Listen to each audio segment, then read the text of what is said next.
Hi hello എല്ലാവർക്കും നമസ്കാരം. എൻ്റെ ഒരു പുതിയ വീഡിയോയിലേക്ക് എല്ലാവർക്കും സ്വാഗതം. എനിക്ക് തോന്നുന്നു ഇപ്പോൾ ഒരു ഇലക്ഷൻ്റെ ഒക്കെ കാര്യങ്ങളായതുകൊണ്ട് എല്ലാവരും ഭയങ്കര തിരക്കുകളും ഈ മൈക്ക് അനൗൺസ്മെൻറ്റും ഒക്കെ എപ്പോഴും ഇങ്ങനെ പോകുന്നതുകൊണ്ട് എൻ്റെ തിരക്കുകളൊക്കെ ആയിരിക്കും എല്ലാവർക്കും. എന്തായാലും എല്ലാവരും വോട്ട് ചെയ്യുക. നിങ്ങൾക്ക് അനുയോജ്യമായവരാരാണോ അവർക്ക് വോട്ട് ചെയ്ത് അവരെ വിജയിപ്പിക്കുക. അപ്പോൾ പറഞ്ഞു വരുന്നത് ഞാൻ ബിഗ് ബോസിൻ്റെ കാര്യമാണ്, വേറെ ഒന്നല്ല. ഇന്ന് സുജയുടെ റീ എൻട്രി ഉണ്ടായിരുന്നു, ലൈവിൽ നമ്മളത് കണ്ടുകൊണ്ടിരിക്കുകയായിരുന്നു. അടിപൊളിയായിരുന്നു ആ റീ എൻട്രി, ആരും എക്സ്പെക്ട് ചെയ്യാത്തൊരു റീ എൻട്രി ആയിരുന്നു. അതുകൊണ്ട് അടിപൊളിയായിരുന്നു കേട്ടോ.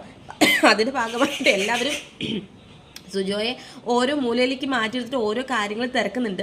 എനിക്ക് തോന്നുന്നു പുറത്തെ കാര്യങ്ങളൊക്കെ അറിയാൻ വേണ്ടിയിട്ടുള്ള ഒരു ഒരു ആങ്സൈറ്റിയുടെ പുറത്തെല്ലാവരും ചോദിക്കുന്നതാണ്. അതുപോലെ തന്നെ അടിപൊളി ഒരു കാര്യം വേറെ നടന്നിട്ടുണ്ടായിരുന്നു, ഓരോരുത്തരെ കുറിച്ച് നുണ പറയുക എന്നുള്ളത്.